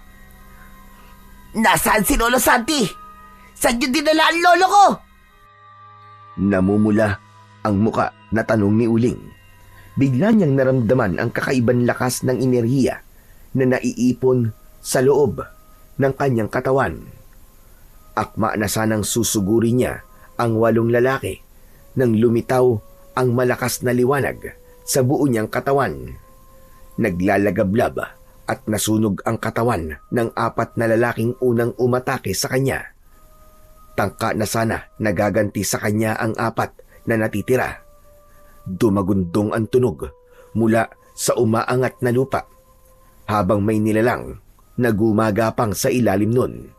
At sa isang iglap, lumitaw ang abwak. Ang nilalang na yon ang nakita niyang lumantak sa katawan ng 2 lalaki. Mabuti naman at nagkaharap na rin tayo, abwak. Agad na umatake sa kanya ang abwak. Tumalon ito papalapit sa kanyang kinaroroonan. Nakagat nito ang kanyang braso habang iwinawas-iwas nito ang ulo sa ere. Umangat ang paa ni Uling, sabay hagis sa kanya. Pasadsad siyang bumagsak sa lupa sa paanan ng 4 na lalaking natitira. Hindi makasugod ang mga ito sa kanya. Hanggang sa tumayo si Uling, tinignan ng sugat sa kanyang braso. Tinakluban niya yon ng palad at sa muling pag-alis ng kanyang kamay ay wala na ulit ang bakas ng sugat sa kanyang balat. Huwag niyo akong pilitin na patayin kayong lahat. Ang gusto ko lang, ilabas niyo ang lolo ko. Nasaan siya? Dalhin niyo ako sa lolo ko. Imbis na sagutin, ay lumaban pa ang abwak kay Uling. Sabay-sabay na umatake ang mga ito sa kanya. Ngunit mabilis na umikot sa ere ang batang si Uling. Bawat bitaw ng kanyang kamao ay bumabagsak ang mga kalaban sa lupa. Malakidlat na nilapitan niya ang mga ito at hinigop ang enerhiya sa katawan. Sa bawat enerhiyang nahihigop ni Uling, nadadagdagan ang kanyang kapangyarihan. Mas lalo siyang lumalakas. Maya-maya pa ay umangil ng malakas ang abwak. Dahil sa ingay na yon, dumagsa ang mga kalaban. Kasama si Hiner, nagulat sa mga nakikita. Anong ginawa mo sa mga alagad ko? Bakit naging ganyan ang mga itsura nila? Sinasabi ko na nga ba? At ikaw ang pumatay sa mga alagad ko! Simula pa lang yan, Mang Hiner. Hindi magtatagal. Magiging ganyan din ang itsura mo kapag hindi ko nakita si Lolo Santi. Saan niyo siya dinala? Sumagot ka! Hindi natinag si Mang Hiner sa malakas na boses ni Uling. Sa halip, inutusan nito ang kanyang mga alagad na palibutan si Uling. Samantalang ang abwak naman ay natakot ng lumapit sa bata at mas piniling magtago sa likod ng mga puno. Ano pang hinihintay nyo? Patayin nyo na ang batang yan! Mga inutil talaga kayo! Sabay-sabay na umatake ang mga kalaban sa kinaroroonan ni Uling. Hinintay na makalapit ang mga ito sa kanya at isa-isa niyang sinuntok ang muka ng lahat ng mga alagad na umaatake sa kanya. Bawat tamaan ng kanyang kamao ay bumabagsak ng pasadsad sa lupa habang nagkikikisay ang mga katawan na parabang nalalason. Bumubula ang bibig ng mga ito dahil sa malakas na kapangyarihan ng batang si Uling. Bumakas naman ang pag-aalala sa muka ni Hiner. Hindi na maipinta ang muka nito. Pambihira! Paano nangyari yun? Paano mo sila napabagsak lahat? Anong klaseng tao ka? Dahil hindi ako isang ordinaryong bata na katulad lang ng inaasahan mo. Kaya't ilabas nyo na ang Lolo Santi ko. Kung ayaw niyong ubusin ko kayong lahat ng mga kasama mo dito, matitikman yung lahat ang ganti ko. Hindi mo rin ako higit na kilala, Uling. Ikaw ang dapat na matakot sa akin. Dahil hawak ko ang buhay ng lolo mo. Hindi mo ako masisindak ng kapangyarihan mo na yan. Dahil kung may kakayahan ka, may kapangyarihan din ako para lumaban sa'yo. Baka nakakalimutan mo. Kapag pinatay mo ko, hindi mo na makikita ang Lolo Santi mo kahit na kailan. Kaya sumuko ka na. Sumuko ka na! Huwag ka nang lumaban! Saka lang naramdaman ni Uling ang takot nang maalala niya ang kanyang Lolo Santi. Pero mas nagulat siya nang makitang unti-unting nagbago ang anyo ng lalaking nasa harap niya na si Mang Hiner. Mula sa pagiging tao ay naging isang abwak rin ito. Napaatras ang batang si Uling, lalo na nang lumubog sa lupa ang halimaw na si Hiner. Gumapang ito mula sa ilalim ng lupa, napapalapit sa kinaroroonan niya. Nang mga sandaling yon, naramdaman ni Uling ang paghiwalay ng balat niya sa kanyang muka. Ang kulay itim na marka ay natanggal at gumapang sa dalawa niyang kamao. Naging isang liyabi yun o asero na kasing tigas ng bakal. Bago pa man makalapit sa kanya ang umaangat na lupa, ubod lakas na binayo ng suntok ni Uling ang lupa. Yumanig ang paligid at ang abwak na nasa ilalim nito ay biglang lumitaw. Bumagsak sa damuhan habang sumusuka ng itim na dugo. Hindi maaari. Hindi ako makakapayag na matalo sa laban na to. Hindi ang katulad mo ang papatay sa akin. Hindi! Umapang sa lupa ang abwak na si Hiner. Inutusan nito ang malaking abwak na nagtatago sa likod ng mga puno. Pero takot itong lumapit kay Uling. Nang hindi sumunod ang abwak na yon, inatake ni Hiner ang sariling alagad at niluray-luray nito ang katawan ng kakampi, saka muling humarap kay Uling habang tumutulo ang malapot nitong laway. Pinapatay ko ang mga walang silbi, kagaya ng ginagawa ko sa mga nauhuli naming tao na ayaw sumunod sa mga pinag-uutos ko. Hindi ako makakapayag na isang bata lang ang makakapagpabagsak sa akin. Hindi mangyayari yun. Kung sino ka man na nilang na nagtatago sa itim na balat, papatayin kita. Papatayin kita. Tikman mo ang galit ko! Pinalo si Uling ng matinik na buntot ni Hiner. Umatake ito na halos kasing bilis ng isang bayawak. Sinalubong naman ng kamao ni Uling ang muka ng halimaw. Tinamaan niya ito sa panga at bumaligtad ito ng bagsak sa lupa. Tihaya na nagkakakawag ang buntot. Mataas na tumalon si Uling. Sakto ang bagsak niya sa tiyan nito. Binayo niya ng 5 beses ang dibdib ng abwak na si Hiner. Sumambulat ang dugo nito sa bibig. Ito na magiging katapusan mo, hayop ka! Para ito sa lahat ng mga taong pinatay mo nang walang kalaban-laban! At para sa lolo ko, mamatay ka! Kasabay ng malakas na sigaw ni Uling, parang tela na tinanggal niya ang kulay itim niyang balat na nakadikit sa kanyang kamao at itinaklob niya yun sa muka ng halimaw na si Hiner. Parang may buhay na kusang bumalot yun sa ulo ng abwak. Nagwawala, nagsisisipa ang paa at nagkakakawag ang buntot nito na pilit nitong tinatanggal ang malaaspaltong balat na bumalot sa ulo nito. Hindi ito makahinga habang unti-unting pinipiga ang ulo nito. Tuluyang nanigas ang katawan ng abwak na si Hiner. Nagkikikisay ang katawan hanggang sa tuluyan ng malagutan ng hininga.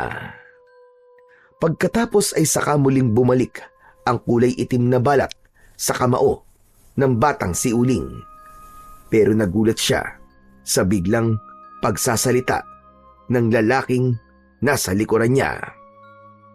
Sinasabi ko na nga ba, at ikaw ang batang matagal ko nang hinahanap. Ang anak ni Teresa, ang sanggol na isinumpa na magkakaroon ng kapangyarihang balat. Ikaw nga ang anak ng lalaking itim na salamangkero. Humanda ka, dahil sa wakas, nagtagpo rin tayo ng landas. Ikaw ang humanda! Dahil ikaw ang magbabayad sa akin! Nasaan ang lolo ko? Saan niyo siya dinala? Ilabas niyo siya! Malamang sa mga oras na ito, ay patay na ang lolo mo. Masyado siyang matigas. Binigyan ko na siya ng pagkakataon para mabuhay. Pero hindi siya nakinig sa akin. Yun ang nararapat sa kanya. Ang mga taong matitigas ang ulo ay dapat hindi na pinapatagal. Anong ginawa niyo sa lolo ko? Anong ginawa niyo sa lolo ko? Ngumisi si Tarban habang nakatingin kay Uling. Ang mga alagad nito ay isa-isa na rin na nagpalit ng anyo at lumubog sa lupa.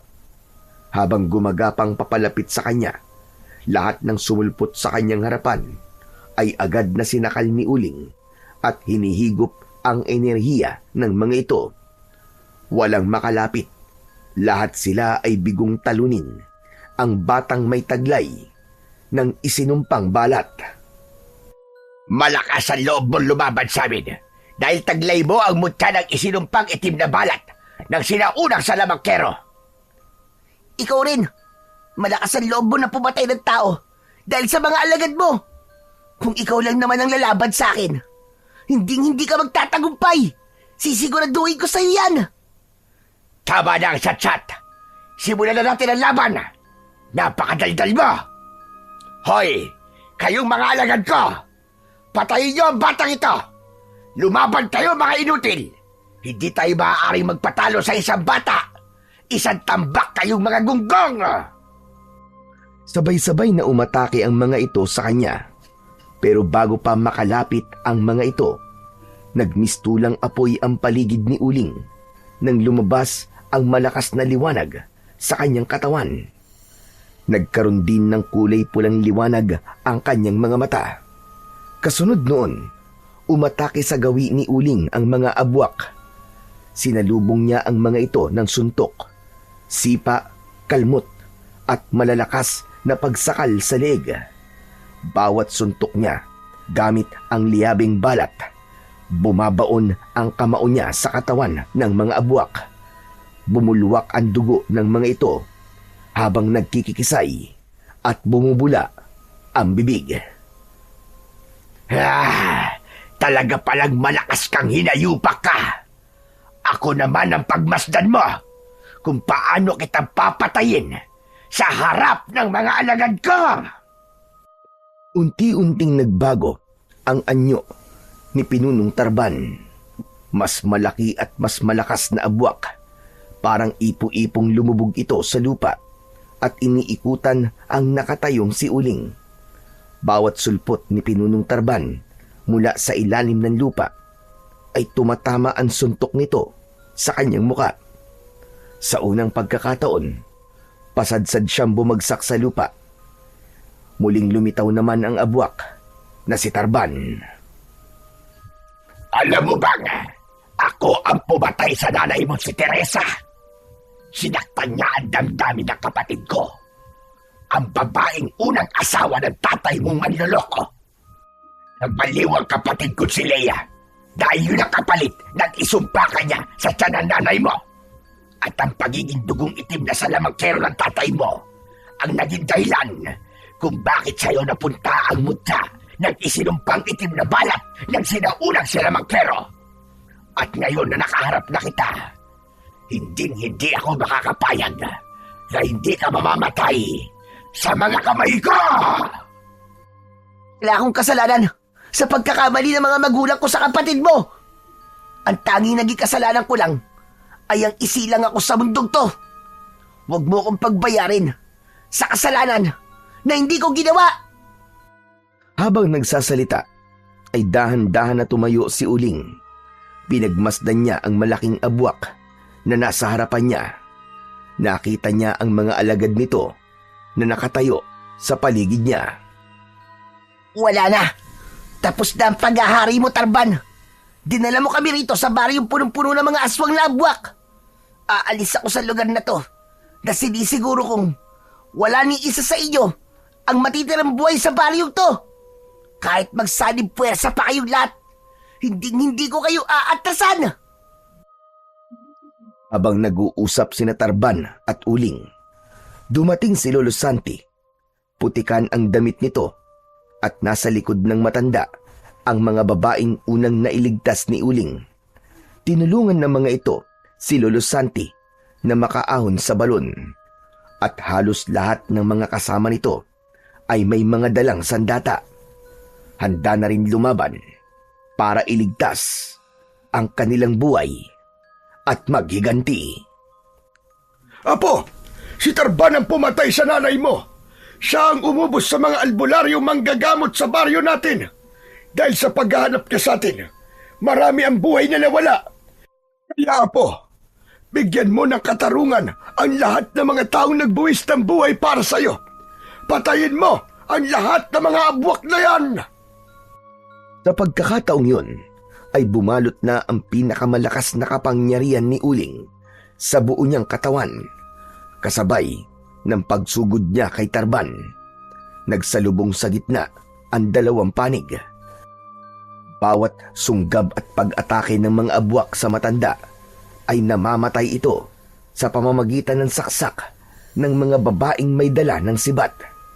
Habang si Uling naman ay kaharap ang pinunong si Tarban. Nagpambuno ang dalawa, lakas sa lakas, tapang sa tapang. Sa huli, pareho silang sugatan. Lumubog sa lupa ang lahat ng abwak at sabay-sabay na gumapang papunta sa kinaroroonan ng batang si Uling. Ubod lakas na inipon ni Uling ang puwersa sa kanyang kamao at isinuntok yun sa lupa. Yumanig ang paligid. Sabay-sabay na nabungkal ang lupa. Inuluwa ang mga abwak habang sumusuka ng dugo at nagkikisay ang katawan. Nilapitan ni Uling ang nakahigang si Tarban. Ito ang sinasabi kong karma na maniningil sa iyong kasamaan.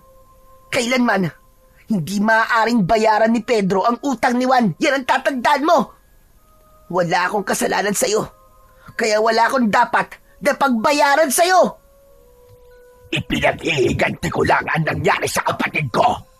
At marahil hanggang ngayon, nagdurusa pa rin ang tatay mo sa sumpang ibinigay ng kapatid ko.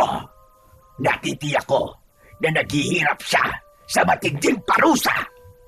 Nararapat lang na hindi mabuo ang pamilya mo dahil sinira ng nanay mo ang pamilya ng kapatid ko. Walang kasalanan ng nanay ko. Dahil nagmahal lang siya ng maling tao na kagaya ng tatay ko. Kanino ka ba naghihiganti? Sa akin ba? Wala akong naging kasalanan. Biktima lang kami ng nanay ko. Ng tatay kong walang kwenta. Pero ang ginawa mong pagpatay sa nanay ko, yun ay isang bagay na dapat kong sigilid sa'yo. Walang kapatawaran ang ginawa mo sa kanya. Ang dapat sa'yo na demonyo ka, mamatay at tagtarin ang pinong-pino. Yumuko si Uling. Hinawakan niya ang leeg ng pinuno ng mga abwak na si Tarban. Mula sa kanyang bibig, kitang-kita na hinihigop ni Uling ang kulay itim na kapangyarihan ni Tarban. Natuyo ang katawan nito hanggang sa bumalik sa dati nitong anyo bilang isang tao. Ang iba naman na abwak ay bumagsak sa lupa, nasunog at namatay hanggang sa tinangay ng hangin ang abo. Sa kanilang pinuno pala nakasalalay ang buhay ng mga ito. Kaya ganun na lamang ang pagprotekta ni Hiner sa pinunong si Tarban.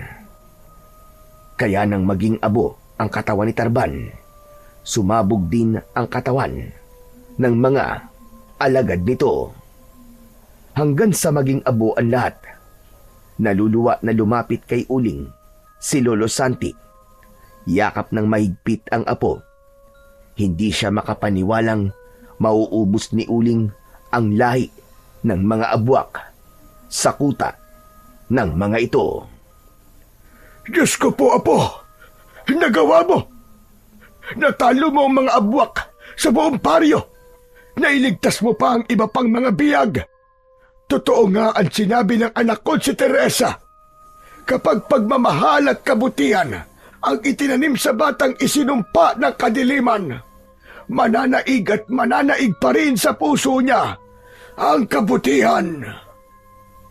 Lolo, maraming salamat po at buhay po kayo. Lolo, kung napahamak po kayo, baka hindi niyo po nakita ang tagumpay ko to. Nabigyan ko na po ng hustisya ang pagkamatay po ni nanay. Nagtagumpay po ako, Lolo. Nagtagumpay po tayong lahat. Nagyakap ang maglolo habang may ngiti sa kanilang mga labi. Pagkatapos, pinakawalan nila ang ibang mga biyag kasama ang mga batang matagal nang nawawala. Magkasama silang nilisan ang lugar na yon. Tinahak nila ang daan pauwi sa kanilang baryo.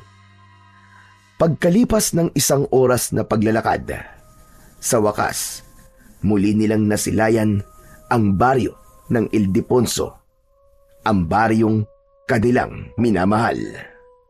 Ang mga magulang ay halos maiyak nang makita ang kanilang anak at pamilya na biniyag ng mga abwak.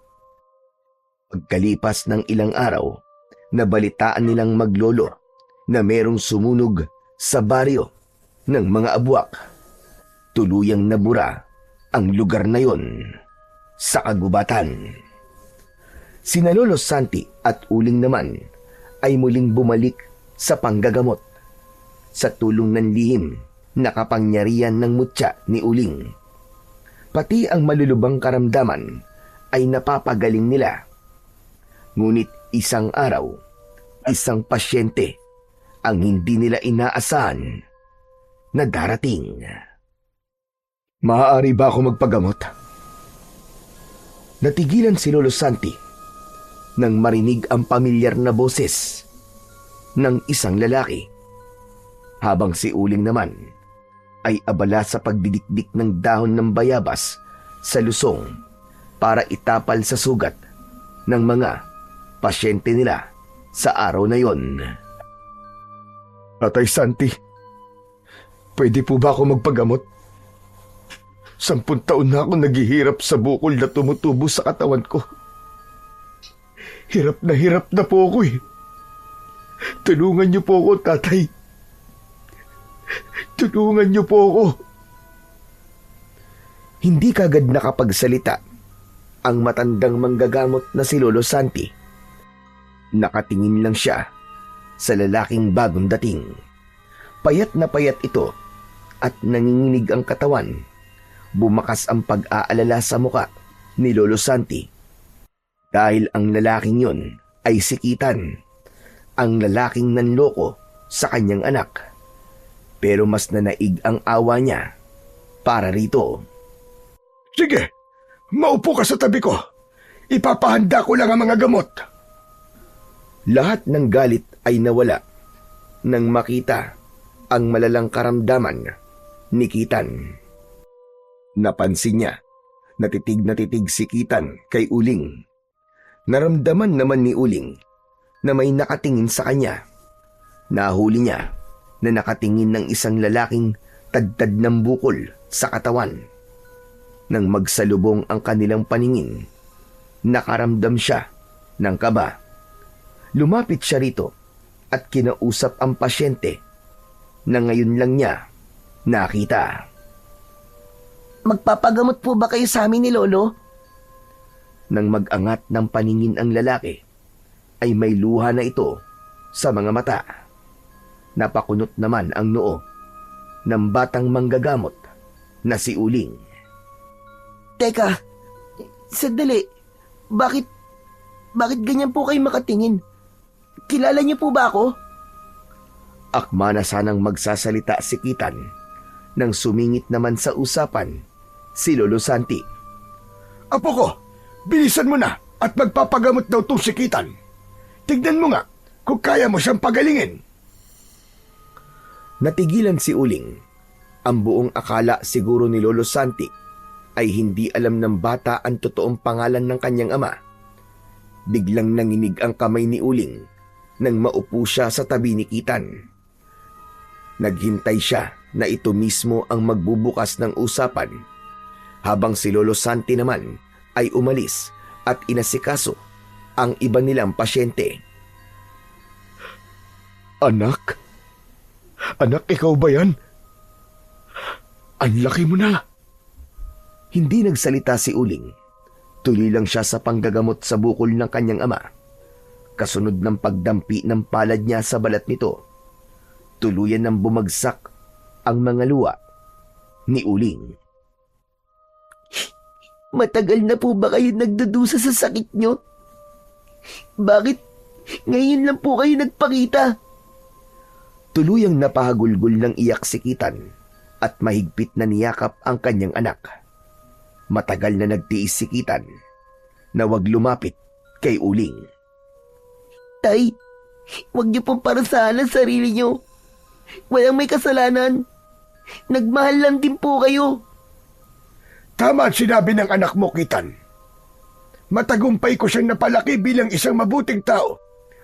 Napakaswerte mo na nagkaroon kayo ng anak ni Teresa na kagaya ni Uling. Patawarin mo ko, anak. Pinagsisisihan ko na niloko ko nanay mo.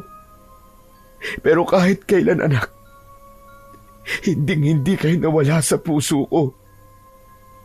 Tay, kalimutan niyo na po yun. Ang mahalaga po, nandito na po kayo ngayon.